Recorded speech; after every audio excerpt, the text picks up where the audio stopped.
All right, so I got it pretty much back together. So the only thing you really got to watch for is this wire here likes to get hung up on it, but that's because it'll have a lot of tension on it, and that's because this is like pulled forward so far. And then you want to make sure that the coolant lines are good, and then you want to connect that hose on the bottom and figure that out. And then this is what really caused me issues. The like cylinder thing on here, pretty sure this is for the power steering if I'm not mistaken. I'm not too sure. I think it is, but that was giving me issues. So what I did was I zip tied it up so that way it wouldn't fall, because it was underneath. It was underneath right here instead of on top of it like it is now. So after that, I just started putting everything back together. And what I did is I just periodically went back and forth after moving the whole HVAC unit. I'd go in the engine bay and just look to see if the coolant lines are sticking through right there. And then once I saw that they were sticking through, then I was able to maneuver it around to line up the bolt holes and all that stuff. And the main thing is you just want to make sure that nothing's being pinched or anything in any way that it shouldn't be. But then after that, it's just reassembling all the stuff.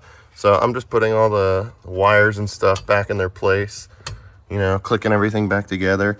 I reconnected this wiring harness. I put the passenger side ECU thing back in. So I'm just connecting these. I didn't hear a click, that's why I was still thrown off. But yeah, I'm just putting these back in. And realistically, you probably should have the battery disconnected when you're doing this, considering you're just, you know, unplugging all the ECU wires and all that. I don't know. We'll find out if my ECU is like fucked or not. And then this is the airbag connector, and then my tweeter speaker. And then I don't remember what these go to. I'm sure I'll figure that out later though. But yeah, now it's just a matter of finding where everything goes. You're gonna need this relay because on the wiring harness, I believe the box or whatever that he put in on the wiring harness goes in between the relay and this connector, and I think that'll like jump the signal or whatever it needs to do. And then this should mount right here. I just don't know if it's gonna mount with that other piece on it. And this is that other piece that I'm talking about, because all this does is it ignores the center one, because the relay has a prong in the middle. So this just ignores that middle one. And it looks like there's only one wire coming from it, which is interesting. But yeah, it's pretty easy. All right, so I basically got all the steering wheel stuff back together. I just need to tighten these bolts, or these nuts. The trick with getting that cross bolt back in, this one right here, is you're gonna want to make sure that this is rotated the right way. So you could grab this like canister thing here and then rotate it that way, and you can line up the holes. But you should be able to line up. I was actually able to get a wrench on it, so it made it a lot easier. And then there's these two in the back. So those two on the bottom, there's like the Torx bit hole, or the Torx bit nuts or screws, whatever. And then you have to put the nuts on top. It's actually pretty easy. Like if you stick your head inside of the vehicle, like if your head is like basically right here where you can see those nuts. So if you go in the right way, you can actually like see the nuts from here, and then you just reach in underneath here and just get it. And then there's the one more bolt that goes on top of like the steering column.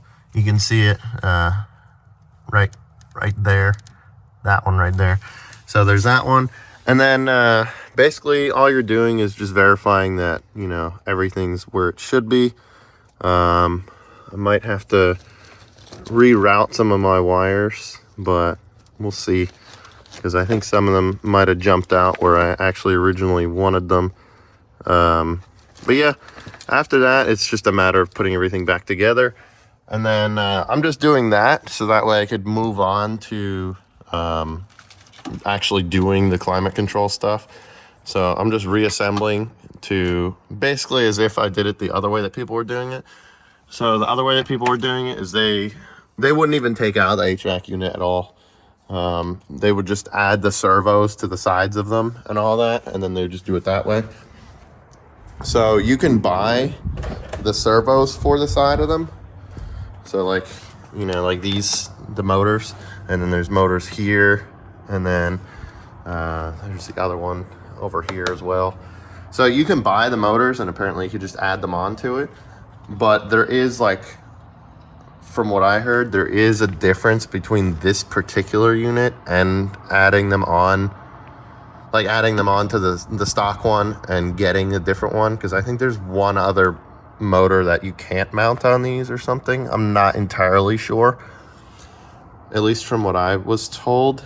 So I'm not too sure about how all that works, but you can do it that way, so you don't have to rip apart your whole dash. But then you'll only have the single automatic climate control, so like one temperature for the whole car instead of one temperature for the passenger and one temperature for the driver.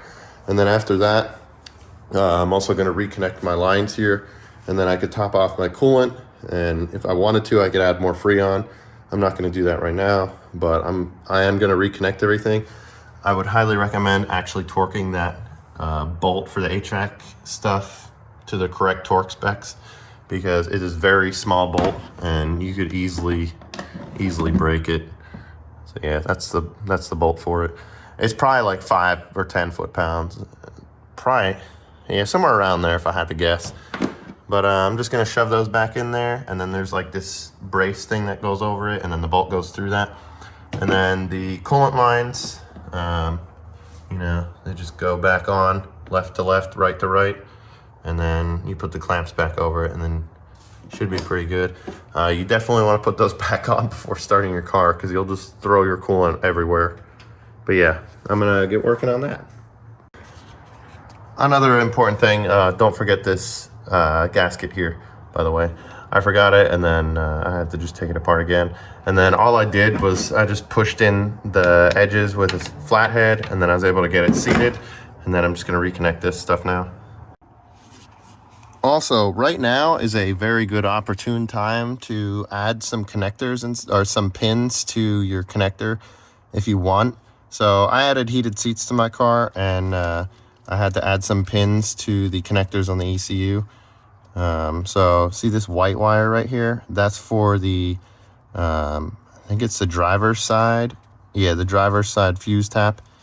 So that's for the heated seat fuse, the 10 amp fuse. And then there's one on the back, which is for the passenger one.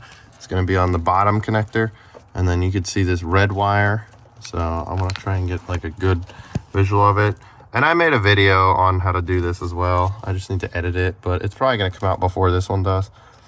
But now's a good chance to do that, because you don't have to mess around with it too much, and it'll be pretty easy. But then after you connect the coolant hoses and all that, you're gonna wanna put these bolts back in, and then the side bolts right there. And then you basically have the bar back together. And then I'm gonna reconnect all of my other stuff as well. So all of my fuse boxes and all that stuff. So yeah, and I believe this goes right here. And then this little one, sorry, goes right here. I made a bad angle for the video, but yeah, that goes there. And then these wires, you know, they go to the front of the fuse box, and then this one goes to the front of the other box too. This clips on to the side of it, and then there should be two bolts. So there's a bolt up there, and then there's a bolt in the front which holds the frame for the whole thing. So this is like the ECU or whatever. So yeah, there's a third one. The one on the bottom is where the fuse box mounts to. So it'll go like, whoops, it'll go like this. So the one with the little metal piece goes on the bottom, and then the one on the top, I believe the bolt runs through that as well. I think I have it. Oh no, I have this upside down. But yeah, you get the idea. Yeah. All right, so when you're reassembling everything, there's apparently two different sizes of the Torx bolts. So the longer ones go on the driver's side. They also don't have threads all the way to them, and I threaded this one in, and I was like, I don't understand how the threads on the end are good and then they got messed up. Like, that literally doesn't make any sense. And then I examined it and noticed that they're two different bolts, because I saw the one sticking out further than the other. So the two shorter ones go on the passenger side, and then the two longer ones go on the driver's side. I don't know what the torque spec of these are, but after that you have the 4 bolts for here. It's going to be these wide ones. I used one somewhere else, so either that or I dropped it, and now I need to just add a different bolt and put washers on it. You know, that's how it is sometimes. All right, so I just reconnected some of this stuff. So by the way, this temperature sensor wire right here, it has like a connector. It's on the old unit, which I'll show in a second. But right now is a good time to address your wiring. So I have extra wiring because I did some extra stuff. So this is for steering wheel controls. Looks like shit, but it looks better underneath all the electrical tape. I just did that as a precaution. But you want to make sure that it's routed behind, or however you want to route it, before you put everything back together. And I kind of messed up on that because I didn't have it that way. And I had to sneak some of the wires through here because one of them is connected to all of this. So I had to sneak that through, and then I was able to get it through. I ran it underneath here. I had to disconnect this, and then I had to take out the O2 or OBD reader connector right here, and then I was able to slip it by without taking everything apart. But I reassembled the fuse box and the ECU and all that. Before you get too crazy, I would recommend turning your car on just to see that everything works. So I'm going to do that, and I'm going to reconnect the instrument cluster and all that, just to make sure that all of my things work. And then I'm going to check if I have a code or anything. You might have to, if you have tunes on your car, you might actually have to reflash your ECU, because I know sometimes if you leave your battery disconnected and everything, it'll like factory reset your ECU. So you might have to reflash it. I'm gonna reflash it because I have a turbo and all that kind of stuff and tunes. So I'm gonna reflash it just as a precaution. But that sensor connector that I was talking about is on the old one.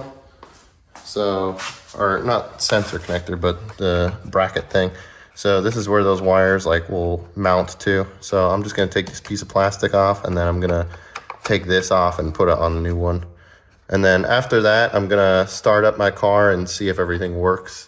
And then I'm gonna check for, check to see if my tunes are all good and if I have any check engine lights indicating maybe I broke a wire or something else. But also, you're going to want to attach the temperature sensor. So the temperature sensor goes right here, and it just slips on. So this is the temperature sensor. So on the end of it, you have the sensor itself, and then it has a two-prong connector.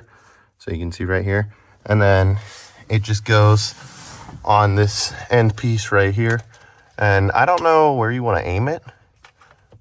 I don't know if there's any particular way to aim it. There is a notch in it, so it looks like it goes towards the front, like this. So you can see that notch right there.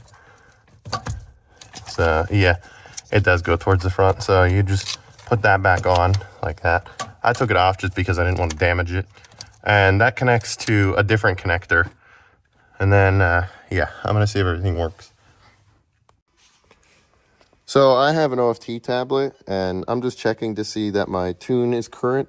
So you can see the little asterisk next to it. So that shows that this tune is applied. So it is still recognizing it. I'm still going to reflash it afterwards, after everything's done, just to confirm, because I don't know if it's going to be glitched or anything. But I just did that just to double check to see all my lights are working and everything. So I'm literally just going to start the car up for a couple seconds, because you don't want to run it too much right now, because the coolant, if you didn't refill it, you're going to have to refill it, and you don't want to potentially risk having hot spots in your engine, because the heater core actually takes a good amount of coolant in it. Probably like a couple cups, maybe like a full water bottle amount, like or a little bit more. It's a good amount, and you don't want to cause hot spots in your engine. So all I'm going to do right now is I'm just going to start my car real quick and then turn it off.